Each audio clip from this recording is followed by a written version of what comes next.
Suhail Patel. Suhail is a principal engineer at Monzo, leading the core platform and data platform experiences. With the talk Sharpen Your Tools, he's going to speak about productivity in development. So, again, a huge round of applause. Let's invite Suhail to the stage.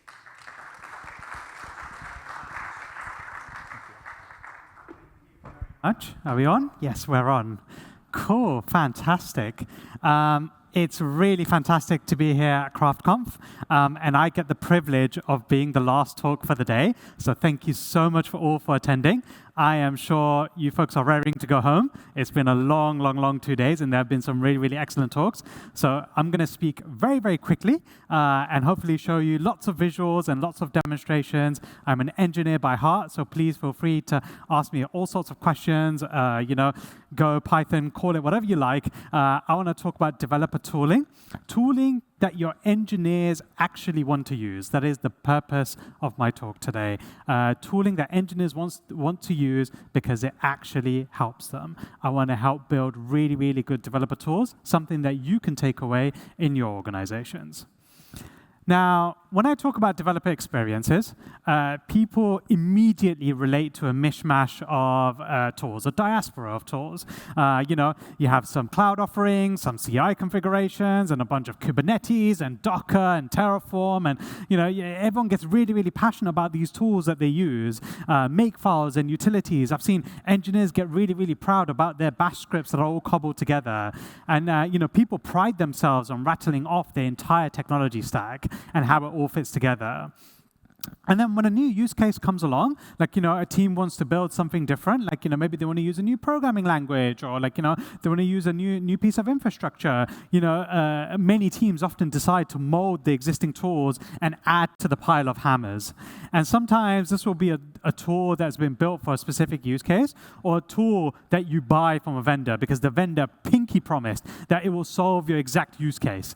It will solve all of your problems. Maybe they went to your CTO and showed all the shiny UI and the fancy tools and all the AI native integrations. I've had a call every day. I've had to put my phone on Do Not Disturb, even whilst here in Budapest, because I get a vendor calling me every single day. They're like, we now do AI native Java debugging. And I'm like, what does that actually mean? And they're like, I don't know, but it's AI native. Surely it must be good. What is the world coming to? But yeah, what if I told you that you can make engineers not care about whether you run on Kubernetes, or whether you run on AWS, or whether you use Terraform, or whether you use Bash, or a particular programming language, or whatever technology you use. Your end users certainly don't care. Your end users, they just want a reliable product. They just want the thing to work. They don't care what technology stack that you use, as long as it allows you to deploy and ship reliable software.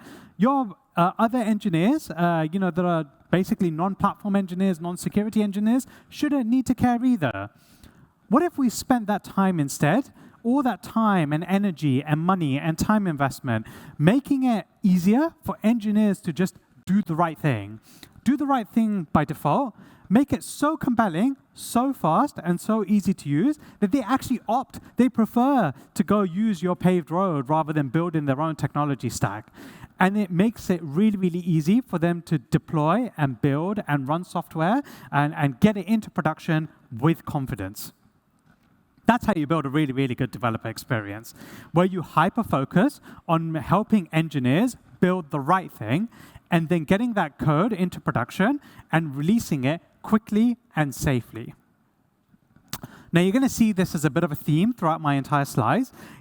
We've spent a lot of time building and operating our own tools from scratch, or leveraging open source tools with a deep integration to help them fit within our ecosystem, within my organization.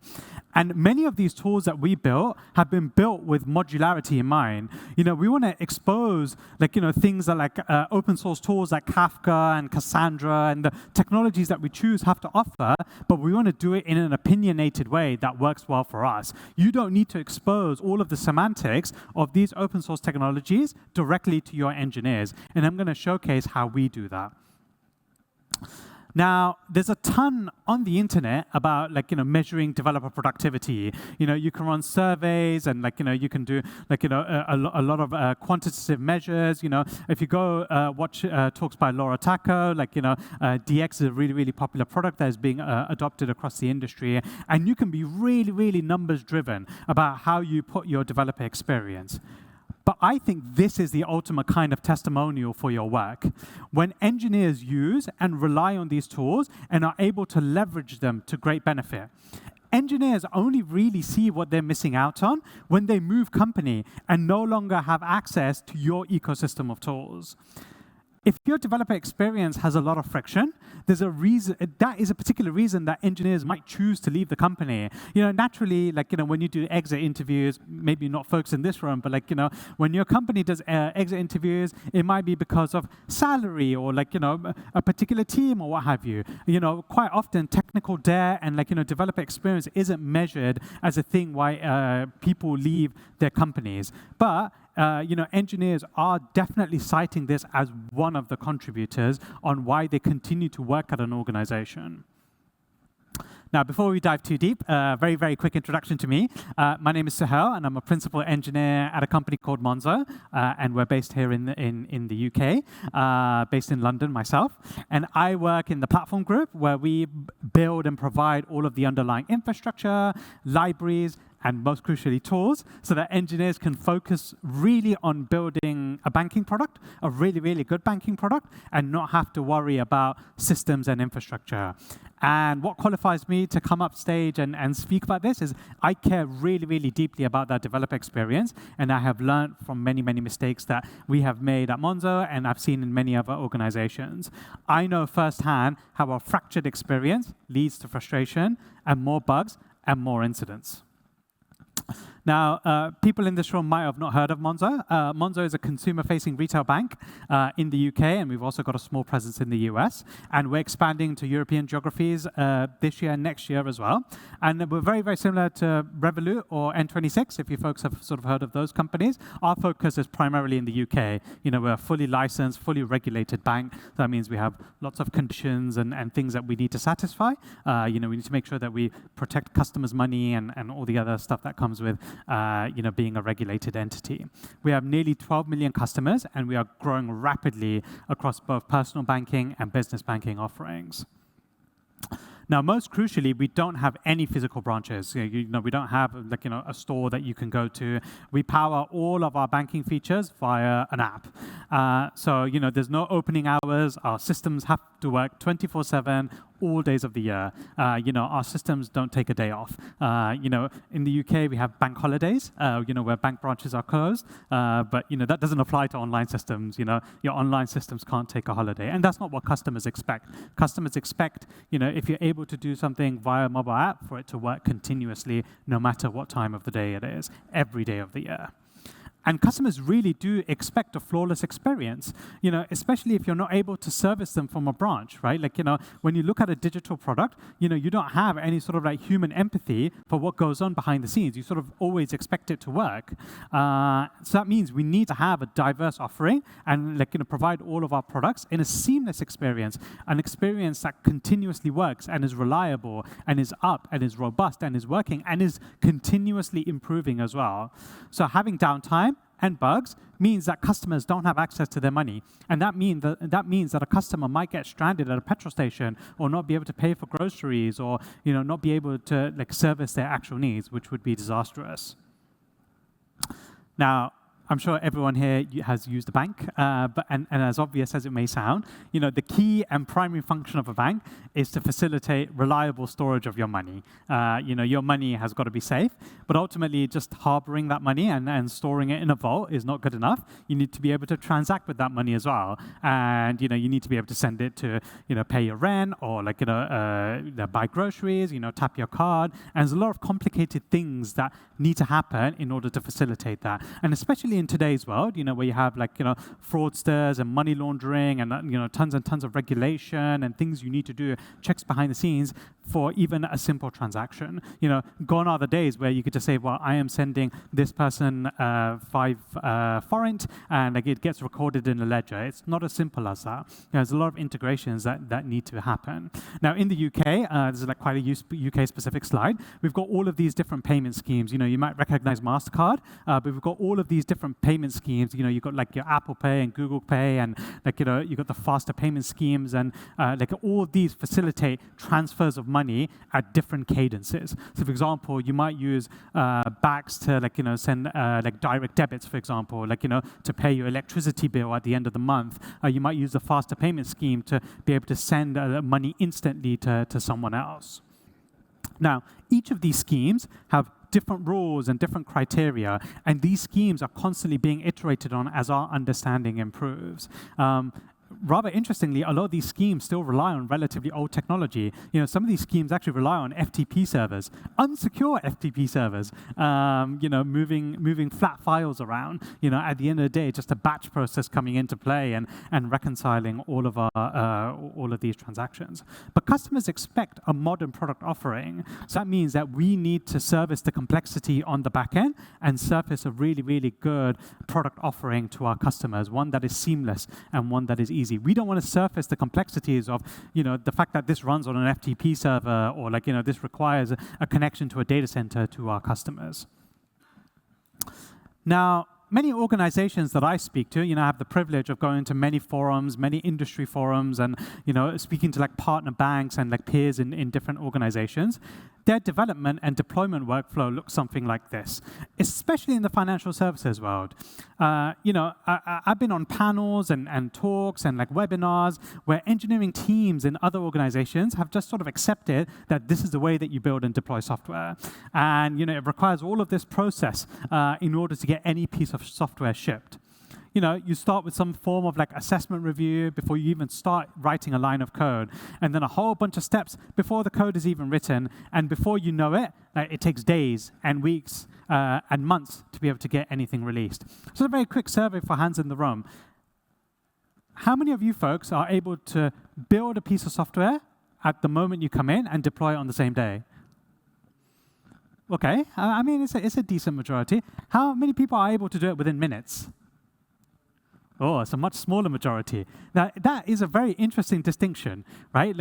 If you're in the flow and, you've built a piece of software and, you're able to go through all of these checks and you're able to go through all of the process and get that software deployed, you continuously and constantly stay in the flow state, right? The moment that it takes over a day, you've lost your flow state. You've mentally moved onto something else. So whenever that release might be happening, you might not be fully aware, and you might not be watching all of the telemetry or waiting for the alerts to come in. And that means that something is going to break your flow state. Now, I find it very fascinating on processes that companies put into place, especially when an incident occurs. And that's how rules we don't deploy on Fridays comes about. How many of you folks deploy on a Friday? Oh, that's a good majority. How many of you folks are confident in deploying autonomously over the weekend? Oh, okay, it's a much smaller group of folks. Now, a really common process that companies put into place is the change approval board, especially in the financial services industry. A group of individuals get together and, you have platform and security and risk governance and product and, a bunch of other areas get together, and you've got to write a whole bunch of paperwork, and they go and review all of the documentation, and maybe they'll review some of your code and get a bit technical, and they have the ability to go and review and stop or delay a release as necessary. This meeting, I've been in it. It's very miserable, and it's full of miserable people. It's full of misery, and it's not the individuals themselves, but people are averse to change when it comes to having this sort of meeting. It's very, very miserable. And in practice, these forums become necessary because the scope and the nature of these changes have a large blast radius. And how has that occurred? It's because you were not able to release smaller atomic units of work. So that means your developer experience is very, very poor. That means you need to do big bang releases. So effectively, it's a self-perpetuating cycle. You need to do a lot of confidence building, and that's how miserable forums like this come about. Now, at my company, at Monzo, here's a connected core graph of all of our microservices. We have a microservices-based architecture, and this includes services that do authorization and authentication, provide all the features within our app, and payments processing and customer support. We build everything on top of the same platform, and each dot represents a service. We have over 3,000 microservices in production. We only have a couple hundred engineers. So, quite ironic joke is when a new engineer joins, we sort of say, here's your 10 services. These are like your plants. You have to water them and baby them and make sure they nurture. But in reality, it's actually very, very different. And all of the lines, all of the edges on the graph represents a service, doing an RPC to another service, like calling another service over HTTP via the network. Now imagine that every time we wanted to deploy a change or build a new service or deprecate an existing service, we had to go through a complex change management process. Imagine even if it just took us one day, in the absolutely perfect scenario, in one day you could come in at the beginning of the day and say, I am going to deprecate a service or I'm going to build a new service, right, by the end of the day. To do that for 3,000 microservices, how long would that take you? That's nearly 9 years, assuming that you're working 365 days of the year and took no breaks, right? That is just not tenable. Monzo is 10 years old now, right? I can assure you that, there is not a correlation between number of days and the number of microservices that we build. This process needs to be really, really fluid. We'd basically not be able to get anything shipped if we had that sort of process. So let's start with an anatomy of a service. What does a service look like at Monzo? This is our developer experience contract. This is our contract to engineers. Now, a key principle about how we build systems and services is uniformity. For the vast majority of microservices that we build, they follow this exact same template and use the same abstractions. So that means we have 3,000 components out there in production using the same battle-hardened components. Any improvements that we make automatically get embedded into all of these services. We embed all of our best practices, all of our learnings, everything that happens in incidents and that we learn over time, semantics of systems, API changes, API deprecations, all of these are embedded in the library layer. Within the actual microservice itself, engineers focus on filling in the business logic, which is that small sliver of purple at the top. Engineers are not rewriting core abstractions like marshalling of data or HTTP servers, metrics for every single service that they have. All of that is batteries included, comes out of the box. They can rely on a well-defined and well-tested set of libraries that is continuously evolving. That is an owned component that's continuously evolving. You can go and get support, right? That's something that we provide internally within the platform team because we own that component. Everyone can contribute to it. It is part of the monorepo, but you can get support for being able to do what you want to be able to achieve. So as I mentioned, we have a monorepo for all of our services, and we maintain a generator for code, which outputs a consistent folder structure. So let's say that you are starting a service. You've just joined Monzo, right? And you want to start a service. Or you've come in at day one, and you want to start a service because you've got an idea that you want to be able to deploy. You write a generator. It generates a whole bunch of code for you, right? It generates a consistent folder structure. Now, why is the folder structure important? It's because every single service looks the same. Every single service follows the same folder structure. You know exactly where your database definitions are going to be defined. You know exactly where your handlers are going to be defined for your HTTP routing layer. We have a proto folder, which is where we store all of our protobuf files, defining the API contract. This is really, really important. I'm going to come back to this a little bit later. But this reduces cognitive overhead for engineers. So whether you've been around for a long time or just joined, once you learn the muscle memory of navigating a service and navigating one service, all the other services look broadly the same. And a key goal and a key motivation is to keep iteration time really, really rapid. The first thing that you do when you fill in a service, without even thinking about it, is you run the generator, and then you start filling in your protobuf file on the RPCs you want to be able to have. And we've written generators on top of the proto language to generate the RPC code that embeds our service HTTP libraries. And this includes things like validation checks, whether certain fields are filled in or certain fields are required or certain types. And we use Go behind the scenes, so it generates a HTTP stub, marshalling and unmarshalling of data into Go types between the network and the service. And Go, for those who are not familiar, is a statically typed language. So we handle all of the type conversion of data. So that means that you're working with strong types right from the get-go. You're not sending down a string where a number might be expected. Now, we've gone even beyond that, right? Beyond just using Proto for our HTTP transport layer for RPC code, we also use it for Q code as well, right?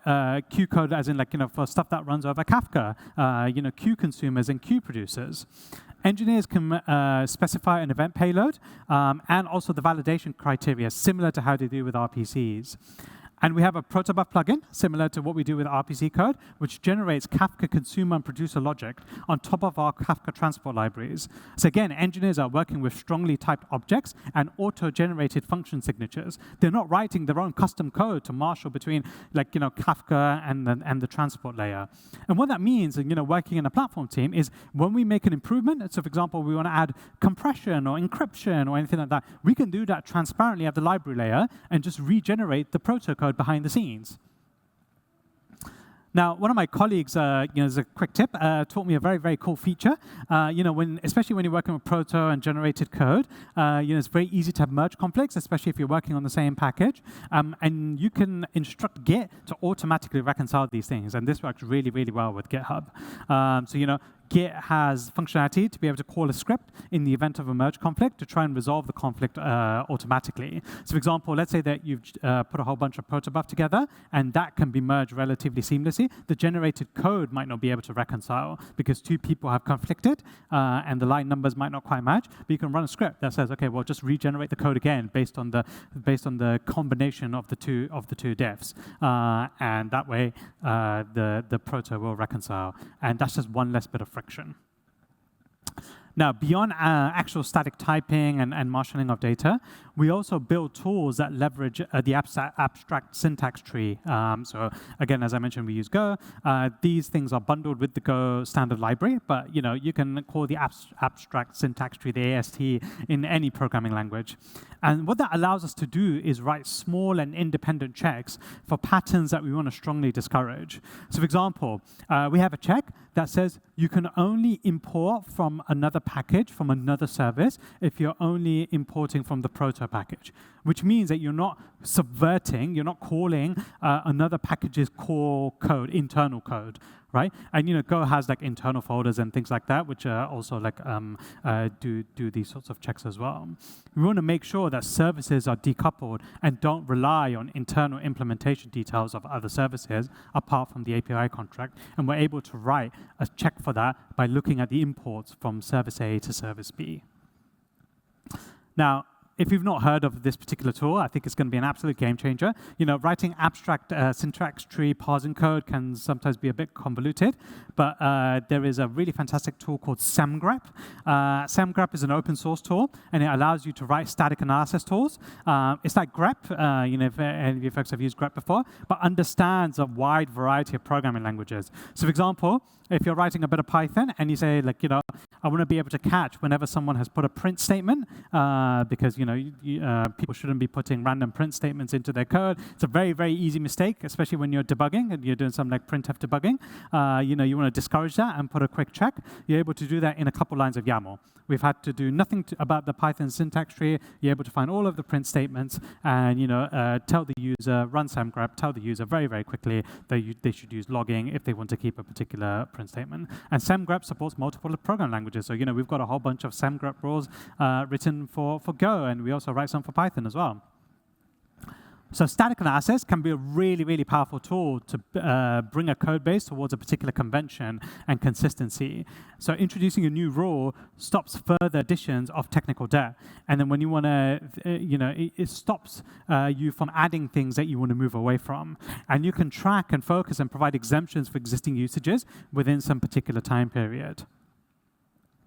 A quick top tip, actually, just on that previous slide.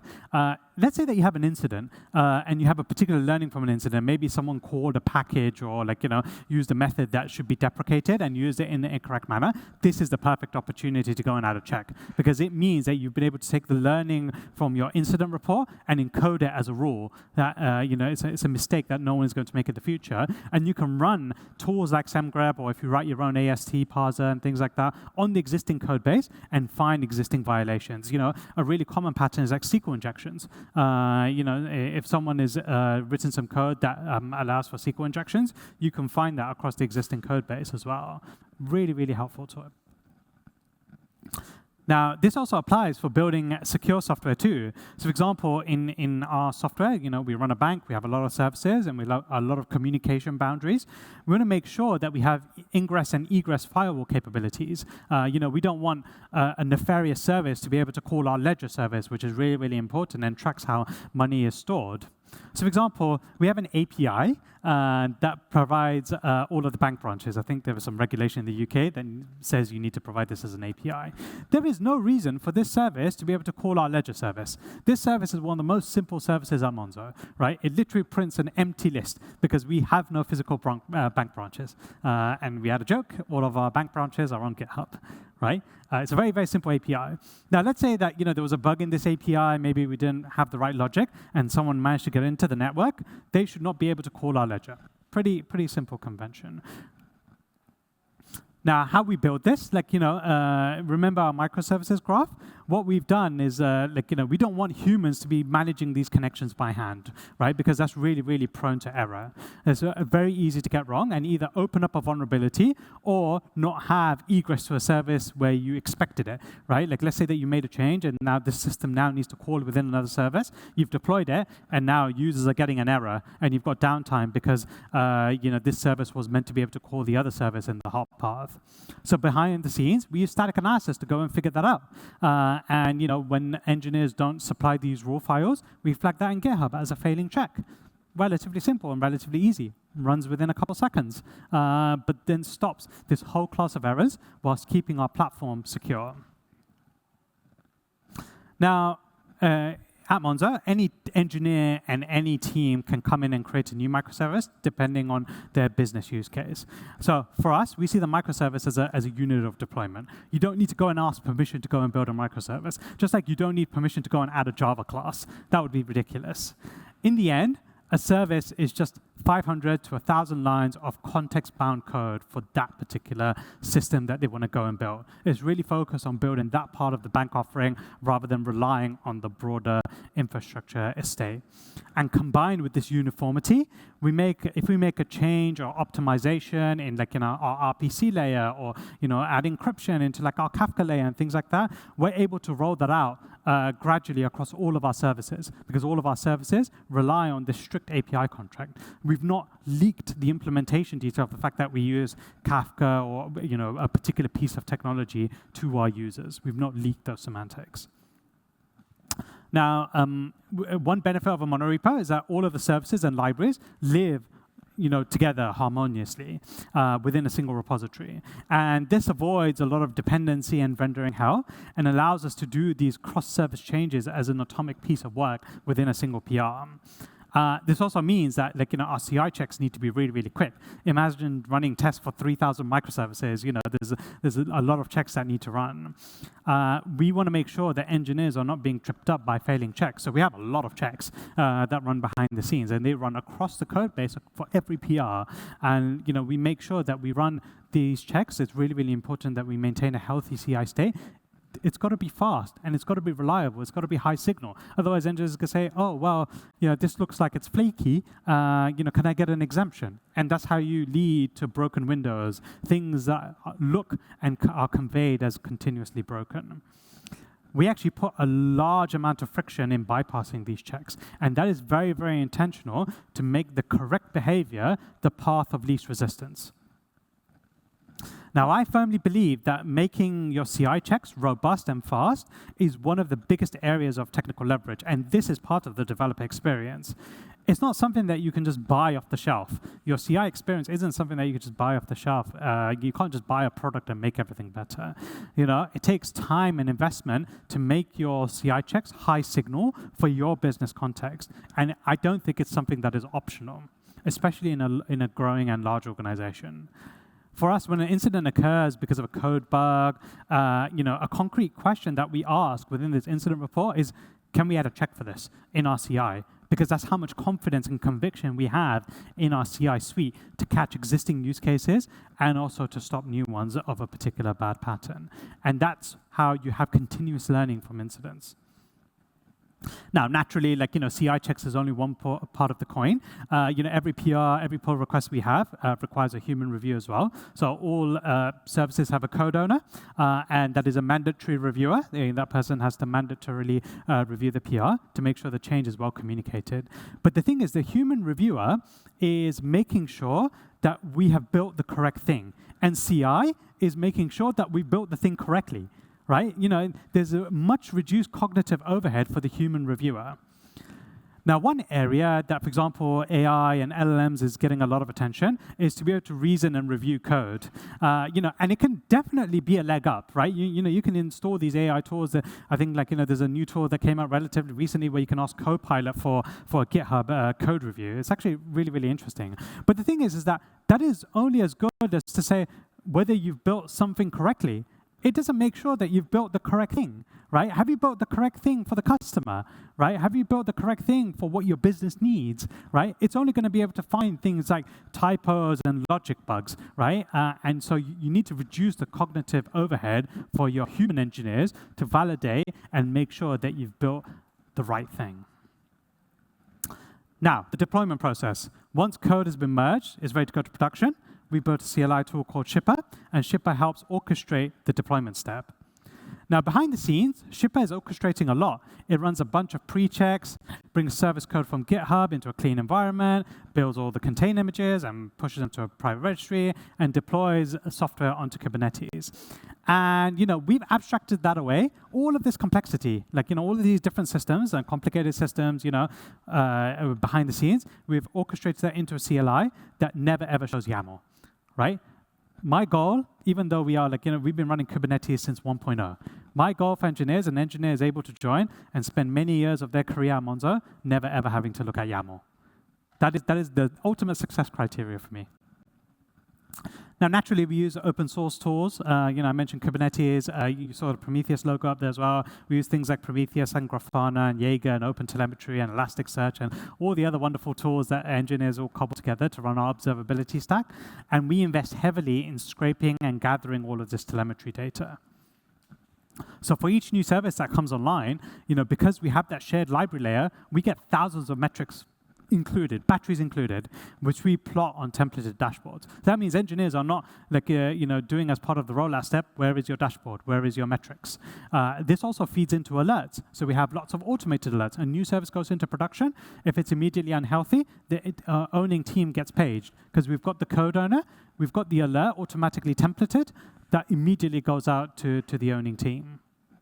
And this telemetry data can be used full circle. One of the things about telemetry data is that, you ingest so much of it, and only a small sliver of it is used. But you can use that telemetry data full circle. So, for example, we have a feature called Get Paid Early, which allows you to get your salary a day earlier because of some nuances of how salary gets paid in the UK. We're able to give you your salary a day earlier than your employer gives you that salary.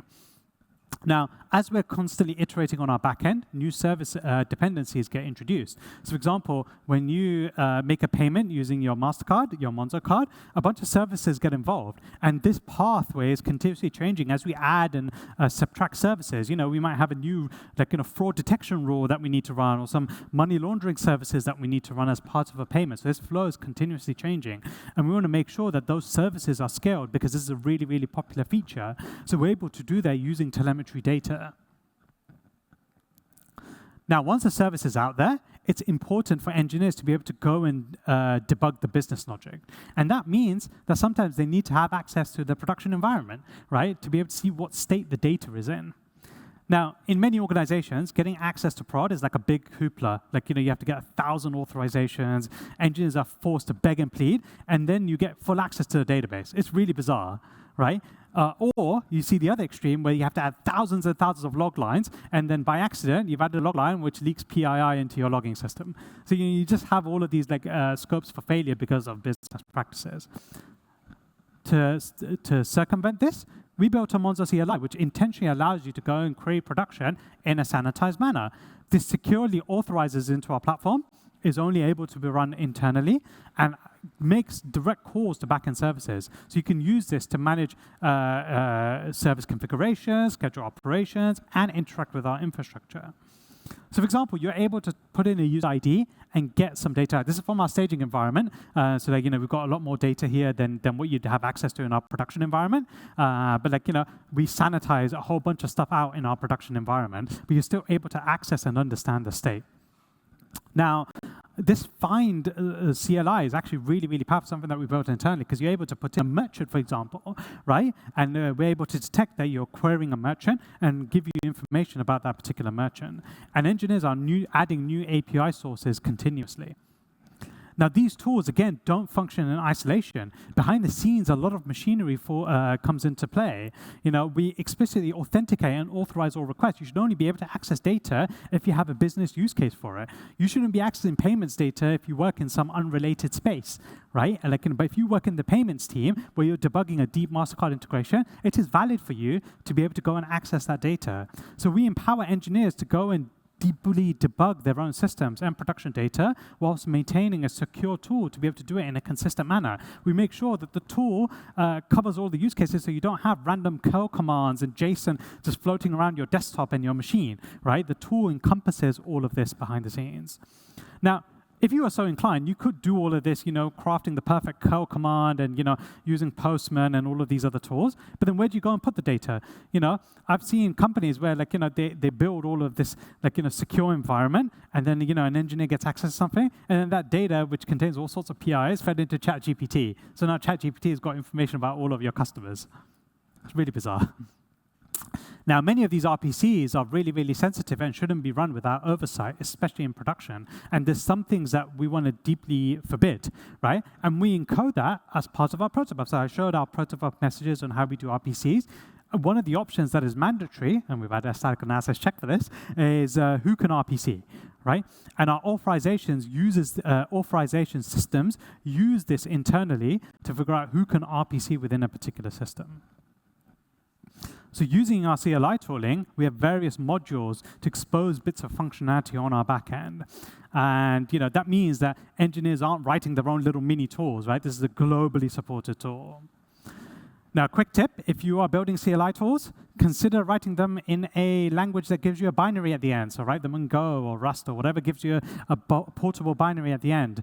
Because being able to just ship a binary and not have to worry about my Python or Ruby environment is broken or this thing doesn't compile or whatever, is drastically reduces the barrier to entry for adoption. And it drastically reduces the likelihood of it works on my machine. Now, we could take inspiration from the actual programming languages too. Go, for example, has a fantastic library, which is batteries included. And if you write Rust code, it gives you a whole bunch of compiler information, debug information if you make a mistake. And this is what really, really good developer experience tooling looks like. Now, a lot of the tools that I've mentioned is for back-end and front-end engineers, but you can also automate things in machine learning and mobile testing and things like that. So, for example, we have a droid command, right, which automates, if you've used the Android emulator, especially on a desktop, it automates a bunch of interaction with the Android emulator. Now, a really, really good way to get engineers on board is to talk about this right when they join. So we onboard engineers with these tools in our engineering 101 manuals. So this is when an engineer joins, the first training that they do onboards them onto these tools and gets them onto that paved road. Now, in the remaining time that we have, let's talk about developer tooling to measure performance of a system. The founder of Shopify, had this really wonderful Twitter rant about why performance matters, but isn't really owned, right? Very rarely do you see a ticket that pops up on your Jira that says, please make the system faster. The quote in the middle there is an important one. The best software that you use is also really, really fast. And a lot of our software relies on compute happening elsewhere. Like typically, compute happens on a cloud provider. What happens if you have a spotty cell signal, right?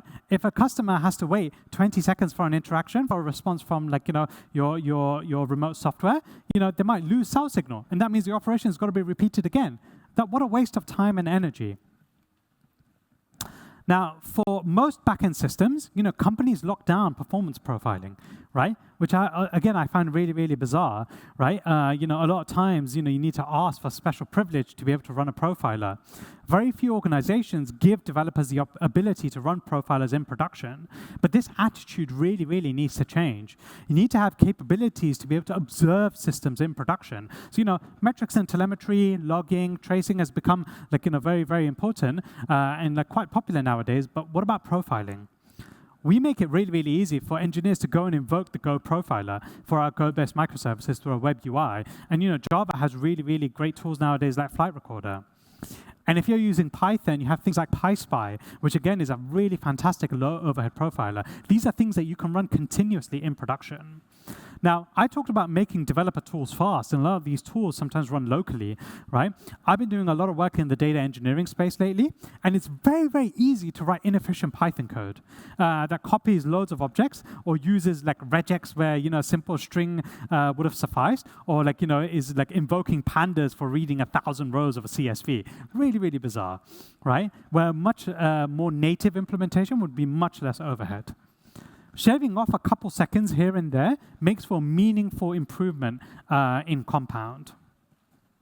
It's also a fantastic opportunity to give back to open source libraries and make them more performant. A lot of times, when we pick up an open source library, we're pushing it beyond the boundaries of the original author's implementation. So 2 years ago, there was this particular PR which made loading LLMs using the Llama framework 10 to 100 times faster. It made inference up to 100 times faster and unlocked the ability to load large language models twice as fast. Twice as large. And this was a huge boon for applications building on top of the Llama framework that made inferences. Now, in the open source space, there's tools like Pyroscope that allows you to do continuous profiling, where software is being routinely profiled continuously in production. And putting it into a language that your product managers can understand, fast systems lead to happier users and less server bills. So I talked a fair amount about tooling and CI and tests and telemetry, and that investment right now is a really, really timely one because of large language models. Who here is relying on large language models to write code? Yeah, a fair amount. Hopefully that number of hands will go up much higher next year. Writing code from LLMs is going to become more and more important, whether we like it or not. Whether you want to be deep inside your VI, people are going to be writing code within your organization that is auto-generated from an LLM that they've just copied and pasted. And there's plenty to be said about AI coding tools, but having all of these checks to make sure your best practices are being followed is going to be really, really important. And we've effectively now come full circle. Nowadays, the new hotness is a MCP server, the Model Context Protocol server. And if you've not heard of these are systems that interact with these AI agents. So you're able to surface some of your data to these AI agents and feed it into the token window and sort of control what is happening on the inference on the other side. And there's a whole hype around MCP servers. And if you read the internet, there's a bunch of vulnerabilities being introduced as a result of these. But what if they were able to leverage the same backend as your web UI or CLI? You're able to build the same level of authorization systems and sanitization, secure review. It's just a different interface. So to summarize, I've shown, by example, some of the tools that we built, and these have been investments over the last decade. Our organizational processes that we have automated. Take inspiration from what we've built, but look at where your organizational processes are falling down and find impact in just automating them. And a key key thing for tooling is composability. You know, I speak to a lot of platform teams, and what they do is they do 6, 9, 12-month projects to say, if we introduce Kubernetes, everything will become much easier and faster. And what they do is they immediately go on a collision course to failure because that company wasn't ready to get off the mainframe or like, you know, their on-premise environment, right? You know, their cloud system now just becomes one more thing they have to support, and they only have a small sliver of use cases being supported. Don't think that you could just take an off-the-shelf product or even buy something. You know, vendors love to pinky promise and say, we solved this many hours of engineering productivity, or we made this company 10x faster, and immediately expect adoption by your engineers. Of course, we don't build everything in-house, right? Like, you know, we rely on a lot of open source, but we don't directly project the open source technology as the solution. We don't just say, we're going to take Kafka and we're going to expose Kafka to you. We provide a very opinionated interface. Now, there's a lot of discussion around like platform teams and their roles within organizations, and a lot of that focuses on infrastructure. You know, there's things like infrastructure as code and automation and Terraform and all the other big hammers that I showed in my very, very first slides. But your end user engineers don't care. Engineers shouldn't need to be experts in Cassandra and Kafka and Kubernetes and YAML and Terraform in order to get their software shipped. Build systems that provide a well-defined interface for your business and abstract these complex systems away. And that helps in some of the uniformity. Now, standardizing on a small subset of technology choices and continuously improving on these tools. So I talked about our microservices framework, you know, those libraries and the batteries included nature. You know, we allow engineers, we enable engineers to go and focus on the problem at hand rather than the underlying infrastructure. And our platform teams are continuously improving on these tools, and we get contributions from everywhere, continuously adapting these tools and introducing new technologies and deprecating old methods and old technologies. And we're raising the level of abstraction, which dramatically increases our leverage as an organization. And everyone across the organization contributes to these tools and the success of these tools. And with that, thank you so much for listening, and I'll be available for questions.